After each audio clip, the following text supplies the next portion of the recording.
আজকে Russell viper নামে একটা সাপ এ বাংলাদেশে আইছে, আসার পরেই মানুষের ভিতরে একটা মৃত্যুর আতঙ্ক শুরু হয়ে গেছে। তোর এখন ঠিক কিনা? হায় হায়, কোন দিক দিয়ে সাপটা এসে কামড় বসায়? আপনার বলেন, জান্নাতে যদি যাওয়ারই চান তাহলে এই মরা নিয়ে এত টেনশন কেন করতেছেন? আপনারা একটু কথাটা মনোযোগ দিয়ে খেয়াল করে শুনবেন। জান্নাতে যদি যাবারই চান তাহলে সাপে কাটা মরা এটা ভালো না খারাপ? জোরে কান, ভালো না খারাপ? আগুনে পুড়ে মরে যাওয়া ভালো না খারাপ? পানিতে ডুবে মরে যাওয়া ভালো না খারাপ? এগুলো মৃত্যুকে বলা হয় হুকমি শহীদ। অথচ এই রাসেল ভাইপারকে নিয়ে আমরা টেনশন করতেছি যে না জানি কখন সাপ কামড় দেয়, আর কামড় দিলি নাকি মানুষ মারা যায়। আপনারা বলেন, সাপ না কামড়ায় মানুষ মরে? জল্লা শাহজাহান কি কামড়ায় মরছে? কথা বলেন। তাহলে আজকের এই যে আয়াতের অংশ, ফাদখুলি ফি ইবাদি ওয়াদখুলি জান্নাতি, যে আল্লাহর বান্দা হবে সে জান্নাতে প্রবেশ করবে। আল্লাহর বান্দা হতে গেলে নিজের ইচ্ছা মতো চললে হবে না, চলতে হবে আল্লাহর ইচ্ছা মতো। জোরে কান, কার ইচ্ছা? আর আল্লাহর ইচ্ছা মতো চলতে গেলে একজনের তরিকা মোতাবেক চলতে হবে। সেই তরিকা হলো মুহাম্মাদুর রাসূলুল্লাহ। আতিউল্লাহ ওয়া আতিউর রাসূল। আজকে আমাদের বাংলাদেশে মাঠের নাম কি মাঠ? চিশতিয়া মাঠ। হ্যাঁ, মনে কষ্ট নিয়েন না। আপনার বলেন তো, আল্লাহ রাসূল যখন দুনিয়াতে ছিল তখন চিশতিয়া ছিল, কাদরিয়া ছিল, নকশবন্দিয়া ছিল, মুজাদ্দিদিয়া ছিল, জোরে কোন ছিল? এগুলো একটা তরিকাও ছিল না। হে রাসূল, কুল, হে রাসূল আপনি বলেন, ইন কুনতুম তুহিব্বুনাল্লাহ ফাত্তাবিউনি, যদি কেউ আল্লাহর গোলামি করতে চায়, আল্লাহর বান্দা হতে চায়, আল্লাহকে পাবার চায়, একমাত্র আপনাকে ইত্তেবা ছাড়া, অনুসরণ ছাড়া পাওয়ার কোনো রাস্তা। সবাই বলছেন আলহামদুলিল্লাহ। আমি আশ্চর্য হলাম যে মাঠের নাম চিশতিয়া মাঠ। মসজিদ হবে কার? মাঠ হবে কার? সব কিছু আল্লাহর। আমরা অনেক সময় বলি মসজিদ আল্লাহর, মাদ্রাসা নবীর, অথচ কোরআনের আয়াত যখন পড়ি তখন সব কিছুর মালিক কে? আরো জোরে বলেন, সব কিছুর মালিক কে? কিন্তু আমরা অনেক সময় আবেগে, মহব্বতে এগুলো কথা বলে থাকি। যাই হোক, এই কোরআন থেকে অনেকে অনেক তাফসীর করে আপনাদের শোনালো। আমি শুধু আয়াতকে সামনে নিয়েই আপনাদের সামনে কিছু গুরুত্বপূর্ণ কথা বলতে চাই। বেগুন গ্রামের উপর দিয়ে আমি অনেক গেছি। একবার বেগুন গ্রামে 5টা মার্ডার হয়েছিল। আপনাকে মনে আছে? আমি সেই দিন, যেদিন মার্ডার, সেই দিন এই রাস্তা দিয়ে আমি চলে গেছি কালাই। আশ্চর্য, আমি সেই দিন থেকে বেগুন গ্রামকে চিনি। অত্যন্ত গুরুত্বপূর্ণ একটা গ্রাম। জনগণ ঠিক কিনা? আজকে যে এই যে মোবাইলের মাধ্যমে ভাইরাল হচ্ছে, মানে ক্যামেরার মাধ্যমে, তারপরে এই গ্রামটা আগে থেকেই ভাইরাল গ্রাম। জনগণ কি গ্রাম? একটা ভাইরাল গ্রাম। যাই হোক, আমি যে পবিত্র কোরআন আপনাদের সামনে তাফসিরুল কোরআন মাহফিল, দোয়ার মাহফিল, আগে কোরআন থেকে কিছু কথা বলি, তারপর ইনশাআল্লাহ দোয়ায় চলে আসব। আল্লাহ রাসূল দীর্ঘ 13 বছর, এই বাচ্চাই, 13 বছর মক্কায় দাওয়াতের কাজ করছেন। জোরে কোন কত বছর? খুব খেয়াল করবেন। 13 বছরে মুসলমান হয়েছে মাত্র 320 জন। 13 বছরে 320 জন, 30 জন মুসলমান হলো।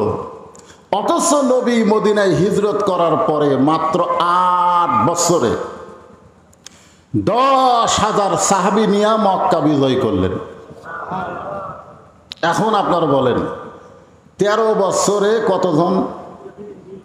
320, 30, আর 8 বছরে 10,000 যে মক্কা থেকে গভীর রাত্রে হিজরত করলেন সে মক্কায় আবার বিজয় হয়ে গেল। বলেন সুবহানাল্লাহ। এখন আপনারা বলেন, মক্কার ইসলাম হলো দাওয়াত ইসলাম, আর মদিনার ইসলাম হলো ইসলামকে বিজয় করার ইসলাম। জোরে কোন ঠিক কি না? আজকে আমাদের বর্তমানে বাংলাদেশে যে ইসলাম চলতেছে, আপনারা সত্যি করে বলবেন অন্তর থেকে, এটা কি মদিনার ইসলাম না মক্কার ইসলাম? কারণ আমরা ওয়াজ শুনি, আমরা কোরআনের তাফসির শুনি। আজকে 15 জন তাফসির কারক তাফসির করলো, কে কেমন তাফসির করলো এইটা নিয়ে আগামীকাল আলোচনা হবে। জোরে কোন ঠিক কিনা? কিন্তু কে কি বলল এইটা অনেকে আমরা খেয়াল করব না। আপনারা বলেন তো, আপনাদের চাইতে আবু জেহেল কোরআন শরীফ শোনার দিক দিয়ে কয় নম্বর?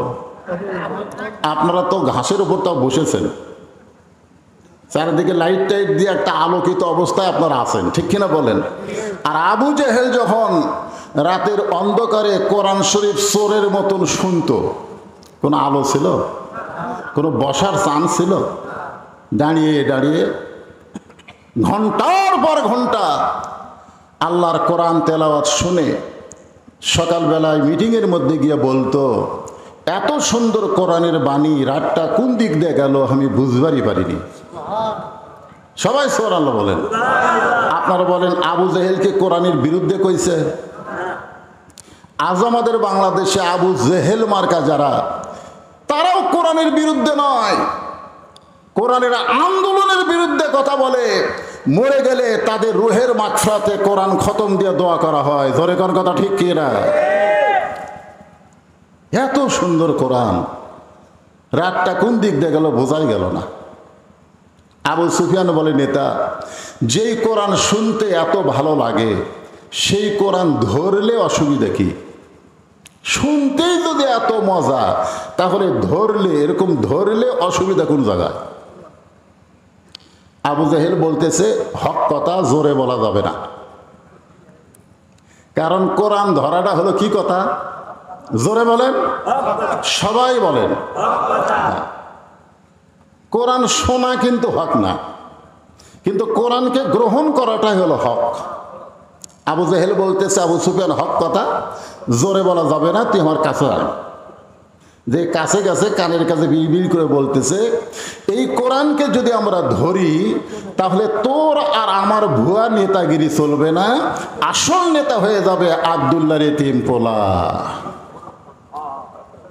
এখন আপনারা বলেন, এই কোরআন যদি বাংলার জমিনে বিজয় হয়, আবু জেহেলের মতন যারা নেতা তাদের কোনো চলাচল থাকবে না। জোরে কোন কথা ঠিক কি না? তারা কি কোনোদিন চাবে? আজকে আমরা যারা হুজুর, তারা মক্কার ইসলাম নিয়ে দোয়া নিয়ে আসি। জোরে কোন কথা ঠিক কিনা? ওয়াজ নিয়ে আসি। আমি আজকে যদি আপনাদের বলি যে আপনারা যদি সারা জীবন ওয়াজ শোনেন, যতটুকু সওয়াব আপনারা পাবেন, আজকের ফজরের নামাজ না পড়লে তার চাইতে বেশি পাপ হবে। জোরে কোন কথা ঠিক কিনা? এই কথা যদি আমি বলি, আপনার কি বিশ্বাস হবে? কথা কয় না, বিশ্বাস হবে? বিশ্বাস হবে। তাহলে কি সারা জীবন আপনি যত ওয়াজ শুনলেন তার যা নেকি হলো, একদিন ফজরের নামাজ বাদ দিলেন তার চাইতে বেশি পাপ হয়ে গেল। আমি সারা জীবন আপনাদেরকে নামাজের ওয়াজ করছি, আমার ওয়াজের মধ্যে দেখবেন খালি নামাজ, খালি নামাজ। কেন আল্লাহ বলেছেন, ইন্নাস সালাতা তানহানিল ফাহশা ওয়াল মুনকার, একমাত্র নামাজই পারে মানুষকে যাবতীয় খারাপি থেকে বাঁচায় দিতে। ঠিক কিনা বলেন? এখন বলেন, আজকে আমরা ওয়াজ দিয়ে নামাজ কায়েম করতে পারি নাই, কিন্তু এই নামাজটা কায়েম করতে হবে আল্লাহর আইন দিয়া। জোরে কোন কথা ঠিক কিনা? আর আল্লাহর আইন কোথায় আগে যাবে? মৌলানাদের কাছে। কিন্তু যারা সংসদে আছে তারা হয়তো কোরআন আরবিতে তেলাওয়াত দিয়ে সংসদ শুরু করে, কিন্তু কোরআনের ব্যাখ্যা হয়তো তারা শোনে না। জোরে কোন ঠিক কিনা? আবু জেহেল বললেন, আবু সুফিয়ান, এই কোরআন শুনতে পারবা, কিন্তু কোরআনকে গ্রহণ করা যাবে না, কারণ কোরআন যদি গ্রহণ করি তাহলে আমাদের মতন ভুয়া নেতৃত্ব চলবে না। এই কোরআনকে গ্রহণ করলে কোরআন মানুষকে কেমন নেতা বানায় দেয়, হযরত ওমর ফারুকের জীবনী পড়লে সেটা জানা যায়। জোরে কোন ঠিক কি না? কেমন নেতা। মসজিদে নববীতে জুমার দিনে খুতবা দিচ্ছেন, মাঝখান থেকে এক মুসল্লি দাঁড়িয়ে বলে, আমির আল মুমিনিন, আপনার খুতবা শুনবো না, আপনার খুতবা শুনবো না। আপনারা বলেন ওমর ফারুক কি তুই আমিয়া নেতা? বাংলাদেশের মতন ৯৬টা দেশের খলিফা, জোরে কান সুবহানাল্লাহ। আমাদের বাংলাদেশ ৯৬টা জোড়া দিলে যত বড় এলাকা হবে, সেই এলাকার একজন রাষ্ট্রপতি খলিফা, তার সামনে একজন সাধারণ মানুষ দাঁড়িয়ে বলতেছি, আমির আল মুমিনিন, আপনার ওয়াজ শুনবো না, আপনার বক্তব্য শুনবো না। ওমর ফারুক বললেন, আমার অপরাধ কি? সঙ্গে সঙ্গে সাহাবী বললেন, আমির আল মুমিনিন, আপনার অপরাধ হলো আমাদেরকে খাটো পাঞ্জাবি দিয়া আপনি লম্বা জুব্বা পরে খুতবা দিচ্ছেন। আমাদেরকে খাটো দিয়ে আপনি লম্বা জুব্বা কোথায় পাইলেন? এটা যতক্ষণ না বলবেন ততক্ষণ আপনার খুতবা আমরা শুনব না। সুবহানাল্লাহ বললেন না? তাহলে কি বোঝা গেল? যে নেতার লোকমা দেওয়ার মানুষ আছে না নাই? খালি নামাজের মধ্যে আপনারা হুজুরকে লোকমা দেন। যদি আসরের 4 রাকাত আমাদের 3 রাকাতে বসে সাথে সাথে আল্লাহু আকবার কয়ে লোকমা দেয়, দেয় কি দেয় না? এখন আপনারা লোকমা দেন বলে মসজিদের ইমাম খুব সতর্ক হয়ে নামাজ পড়ায় যে ভুল হলেই লোকমা দিবে। আজকে সমাজের নেতাদের লোকমা নাই বলে আজকে তারা হাজার হাজার কোটি টাকা পাচার করে, আর সেইটা ঢাকার জন্য রাসেল ভাইভার দিয়ে একটা ইস্যু তৈরি করে। জোরে কোন কথা ঠিক কিনা? ভাইজান, ওমর ফারুক ছোট বাচ্চার মতন কাঁদতেছেন। আসলেই তাই, সকলের পাঞ্জাবি খাটো, তার জুব্বা লম্বা। ওমর ফারুক যখন ছোট বাচ্চার মতন কান্দে, এমন সময় আব্দুল্লাহ ইবনে ওমর 30 পারা কোরআনের হাফেজ এবং হাদিসের হাফেজ, জোরে কান সুবহানাল্লাহ। এই জন্য সুবহানাল্লাহ বলতে বললাম যে একজন নেতার ছেলে কেমন হওয়া লাগবে। আমাদের নেতার ছেলেরা কেমন? ওমর ফারুকের সন্তান আব্দুল্লাহ 30 পারা কোরআনের হাফেজ, জোরে কান সুবহানাল্লাহ। শুধু কোরআনের হাফেজ না, হাদিসের হাফেজ। তিনি বাবার পাশে দাঁড়িয়ে বললেন, রে নবীর সাহাবেরা, তোমরা খাটো পাঞ্জাবি হলেও তো নতুন কাপড় পরে নামাজ পড়তে এসেছো, কিন্তু আমার পরনের দিকে তাকায় দেখো নতুন কোনো কাপড় নাই। ওসমান গনি বললেন, আব্দুল্লাহ, আজকে জুমার দিনে সবাই নতুন কাপড় পরে নামাজ পড়তে আইছে, আর তুমি পুরাতন কাপড় কেন পরলে? আব্দুল্লাহ চোখের পানি নিয়ে বলতেছে, যেই মানুষটার লম্বা জুব্বা তোমরা পরার কারণে লোকমা দিলা, আজকে সেই মানুষটার জন্যই আমার নতুন পোশাক পরা হয় নাই। দুনিয়ার সবাই যখন ঘুমায় আমার বাবা তখন ঘুমায় না। জোরে গান সুবহানাল্লাহ। আমি একদিন দরজায় আমার মাকে দেখি দাঁড়িয়ে কাঁদতেছে। আমি আব্দুল্লাহ খুব ছোট, মাকে বললাম, মা, আপনি দাঁড়িয়ে দরজায় দাঁড়িয়ে কেন কাঁদতেছেন? তখন আমার মা বলল, তোমার বাবা মানুষের দুঃখ কষ্ট দেখার জন্যে রাতের অন্ধকারে অন্ধকারে ঘুরতেছে। সুবহানাল্লাহ বলেন। আমাদের নেতারা রাতে ঘোরা তো দূরের কথা, দিনের বেলা ঘুরতে গেলে তারা সামনে পিছনে বহু নিরাপত্তা রক্ষী লাগে। জোরে কোন ঠিক কিনা? আর আল্লাহর কোরআন কেমন কিতাব, যেই কিতাব কোরআনকে গ্রহণ করলে রাতের অন্ধকারে অর্ধ জাহানের খলিফা ঘুরতেছে। হঠাৎ দেখে মদিনার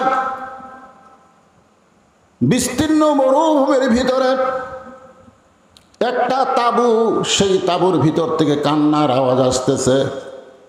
ছোট্ট বাচ্চারা বলতেছে, মা, খাবার না দিলে আমরা কিন্তু বাঁচব না।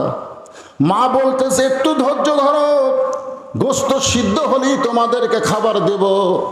ওমর ফারুক আশ্চর্য হয়ে গেলেন, যদি দুম্বার গোস্ত হয় বড়জোর 8 ঘন্টা লাগবে, উটের গোস্ত হলে 1 ঘন্টা লাগতে পারে। এত গভীর রাত হয়ে গেল, এখনো পর্যন্ত গোস্ত সিদ্ধ হয় না। সন্তানগুলো এমন করে কান্দে, তারপরে মায়ের অন্তরে কি দয়া হয় না? ওমর ফারুক পদ্মার অন্তরাল থেকে তাঁবুর পাশ থেকে বলতেছে, মা তোমার অন্তরে কি সন্তানের মায়া নাই? এত গভীর রাত হয়ে গেল, এখনো পর্যন্ত তোমার গোস্ত সিদ্ধ হয় না। মেয়েটা কান্দের বলে, পথিক তুমি যে রাস্তা দিয়ে যাচ্ছ চলে যাও, এমন একটা কষ্টের ভিতর আমি পড়েছি, আমার কষ্ট আমার আল্লাহ মনে হয় দেখে না। ওমর ফারুক আশ্চর্য হয়ে গেলেন, কি কষ্ট তোমার? বলে, আমার বাড়ি হলো ইয়ামিন দেশে, আমি মদিনায়